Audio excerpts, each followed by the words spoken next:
সকাল হলে আমার এই এক চিন্তা, মেয়েকে প্রত্যেকদিন নতুন নতুন কি টিফিন বানিয়ে দিব। দেখা যায় একই রকমের টিফিন দিলে প্রত্যেকদিন ও আবার ফেরত নিয়ে আসে। আজকে চিন্তা করলাম, বাসার মধ্যে পাউরুটি ছিল, ডিম ছিল, ডিম পাউরুটি দিয়ে মিষ্টি করে স্যান্ডউইচ তৈরি করে দিলে ওটা আবার খেতে চায় না। তো যেটা করেছি, এখানে একটা ডিমের সাথে একটু লবণ আর একটু মরিচের গুঁড়া মিক্স করে ঝাল ঝাল করে স্যান্ডউইচ তৈরি করে দিয়েছি। আশা করছি আজকে আর টিফিন ফেরত আসবে না। আর সাথে দিয়েছি একটা লেক্সাস বিস্কুট আর একটা পানির বোতল।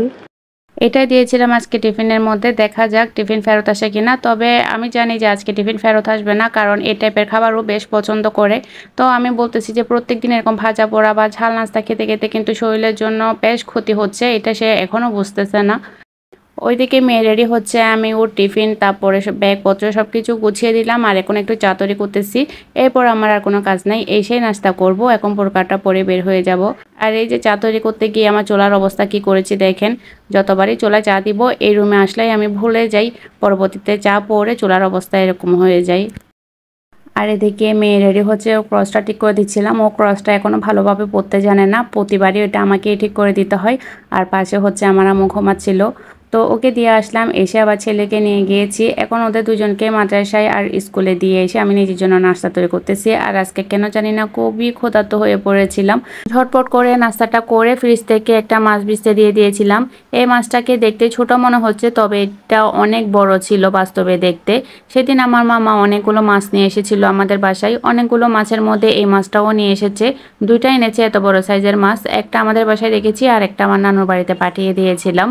এই মাছটা টাকা দিয়ে কিনতে গেলে 5 থেকে 600 টাকার নিচে তো কিনতেই পারতাম না। এই মাছটাকে আমরা লাল ফুফা বলে চিনি। আপনারা কারা কারা এই মাছটাকে কি নামে চিনেন আমাকে তো অবশ্যই কমেন্ট করে জানাবেন। তারপরে হচ্ছে মাছটা কেটে নিচ্ছিলাম। আসলে মাছ কাটাকাটিতে আমি খুবই কাঁচা, আমি একদমই মাছ কাটতে পারি না। বড় সাইজের মাছ যতবার কাটতে যাব ততবার আমার হাত কেটে ফেলি মাছের সাথে সাথে। তো এই মাছটা আমার আম্মুকে বলছিলাম যে বাহিরে গিয়ে মাছ যারা কাটাকাটি করেন ওনাদের হাত থেকে কাটিয়ে নিয়ে আসতে, ওনারা সুন্দর করে কেটে দিবে। তো আমার আম্মু আবার দেরি করে ফেলতেছিল বাহিরে যেতে যেতে, তার জন্য আমি নিজেই সাহস করে কাটতে বসে গেলাম। আর অতটাও অসুন্দর হয় নাই, সুন্দরভাবে কেটে নিলাম। মাছ কেটে ধুয়ে পরিষ্কার করে নিয়েছি। এখন মশলা কষিয়ে নিয়েছিলাম, প্রত্যেকটা মাছের পিস মশলার সাথে ভালোভাবে মিক্স করে নিব। এই মাছগুলো এনেছে বেশি দিন হয় নাই, ফ্রিজেও বেশি দিন ছিল না। ফ্রিজে বেশি দিন থাকলে বরফের মাছ খেতে একদমই ভালো লাগে না। ফ্রেশ হওয়াতে খেতে বেশ ভালোই লেগেছিল। আর অন্য সাইডে হচ্ছে আমি কাঠকচু রান্না করতেছিলাম, শুটকি দিয়ে কাঠকচু রান্না করতেছি। সেদিন বাজার থেকে যে শুটকিগুলো আনা হয়েছিল, শুটকিগুলো খেতে অনেক বেশি মজার ছিল। আর কাঠকচু দিয়ে শুটকি রান্না করলে তো খেতে এমনিতেই ভালো লাগে। তারপরে হচ্ছে বারান্দায় এসে দেখলাম যে বাহিরে খুবই মেঘলা হয়ে আছে। এই যে দেখেন, মনে হচ্ছে এখনই বৃষ্টি নামবে। একদম আকাশটা খুবই মেঘাচ্ছন্ন ছিল। তাড়াতাড়ি করে আমি বারান্দায় সবগুলো কাপড় চোপড় তুলে ফেলতেছিলাম, না হয় বৃষ্টি এসে সব শুকনা কাপড় ভিজিয়ে দিবে। আর এই যে আমাদের বাসাটা এমনিতেই অন্ধকার, আর বাহিরে হচ্ছে মেঘ থাকলে বাসা আরো বেশি অন্ধকার থাকে। আর আমার ছেলে ক্রেভিং উঠছে, সে নাকি এখন পেয়ারা ভর্তা খাবে। তো আমি ম্যাজিকের মতো করে পেয়ারা ভর্তাও তৈরি করে ফেললাম। পেয়ারার ভর্তা বলতে পেয়ারাটাকে কুচি করে কেটে নিয়েছি, আর একটু মরিচের গুঁড়া, লবণ আর বেশি পরিমাণে চিনি দিয়ে ওকে মাখিয়ে দিয়েছি। যেহেতু মরিচের গুঁড়া দিয়েছি তো ঝাল হবে, সে খেতে পারবে না, তার জন্য একটু চিনির পরিমাণটা বাড়িয়ে দিয়েছি আর কি। আর কথা বলতে বলতে এদিকে আমার মাছ আর কচু রান্না দুটোই হয়ে গিয়েছে। এরপরে ঘরে টুকটাক আরও কাজ ছিল রান্নার পরে। ওইসব কাজ করতে করতে হঠাৎ করে দেখলাম যে এত জোরে বৃষ্টি আসছে।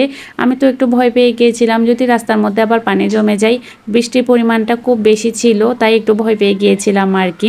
আমি আবার মেয়েকে আনতে যেতে হবে, তো রাস্তায় পানি জমে গেলে মেয়েকে আনতে যেতে পারবো না। তারপর বৃষ্টি পড়লে খুশি হতে হয় না, বৃষ্টি হচ্ছে আল্লাহর রহমত, বৃষ্টি পড়লে খুশি হতে হয়।